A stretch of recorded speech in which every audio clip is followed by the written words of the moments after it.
It's time once again for another episode of Blog Critic News, where we watch the watchers.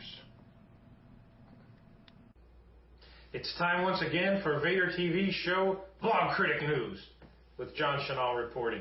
The big news from Silicon Valley this week came from eBay, which said that its acquisition of the internet phone company Skype would actually cost about $1 billion less than eBay said it would when it bought the firm 2 years ago. This officially makes eBay CEO Meg Whitman the very last person in Silicon Valley to realize that Skype, which gives its service for free over the internet, may not be worth $2.5 billion. Now, most of that money went to Swedish Uber engineer and Skype co-founder Nicholas Zennstrom, whose previous claim to fame was founding Kazaa, the download file music sharing service that allowed people to get music over the internet for free. Now, Zennstrom used to have to avoid coming into this country for fear of record industry toughs stuffing him into a trunk of a car, helping him find the courtroom because Kazaa had torpedoed CD sales so bad that they had sued him. This should give you some clue as to the difference between how business is done in New York and Silicon Valley. In New York, if you try to give something away for free, they threaten you, then they sue you. In Silicon Valley, they hand you $1 billion and say, come work for us, please. Unfortunately, all that eBay money wasn't enough to keep Zennstrom in the fold. On the same day he got his last check, he went to juiced. Now, more news this week.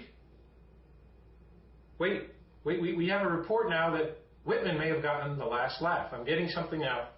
We have a phone call from one of our sources at eBay. Yes, we're going to play that audio tape for you now. Yes, hello. Meg Whitman's office. Yes, is Meg there? Who should I say is calling, please? This is Nicholas. Nicholas who? Nicholas Zennstrom, the former CEO of your Skype business. Oh, Mr. Zennstrom, I'm sorry. Let me just say that I love my Skype phone, especially those times when I can actually hear the person on the other end. May I tell Meg what this is regarding? It's about the check for Skype. Oh, what about it? It bounced. Oh my, well, I'll get her on the phone right now for you. Well, yes, I'm sorry, Mr. Zennstrom, but Meg's not available. Can I take a message? No, that won't be helpful. What did she say about the check? We just launched Juice this week, and I need the money for marketing.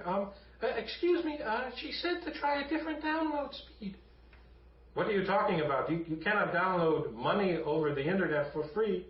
Oh, well, I guess you can't make money on downloading voice service over the internet for free either. Sorry, okay, I have to go. Goodbye.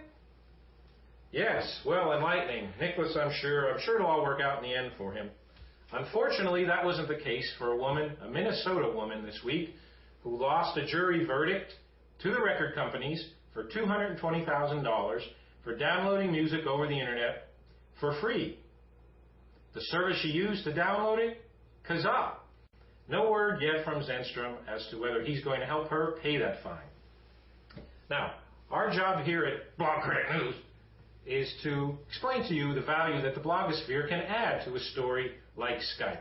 Let me share with you now some of the posts from this week from some of the big tech blogs about this story. O'Malley of GigaOM Media said, eBay clearly botched this deal. Michael Arrington of TechCrunch pointed to another blog that said, eBay is clearly not happy with this deal. Meanwhile, an insightful post here at Vader TV said, clearly this wasn't good news for eBay. That's more proof that the blogosphere is about more than just making the lives of traditional journalists hell. Lastly, Microsoft once again launched a new line of Zoom products designed to help take business away from Apple's iPod. Now, unlike the Zooms Microsoft launched last year, these new ones are, and I'm quoting from a release here, really designed to take business away from the iPod.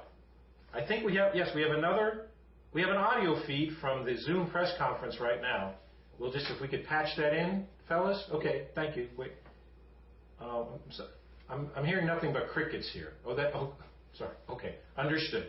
Well, maybe they'll have a better Christmas with the Zune than they did last year. That's all the time we have for this week. For Blog Critic News, this is John Chenal.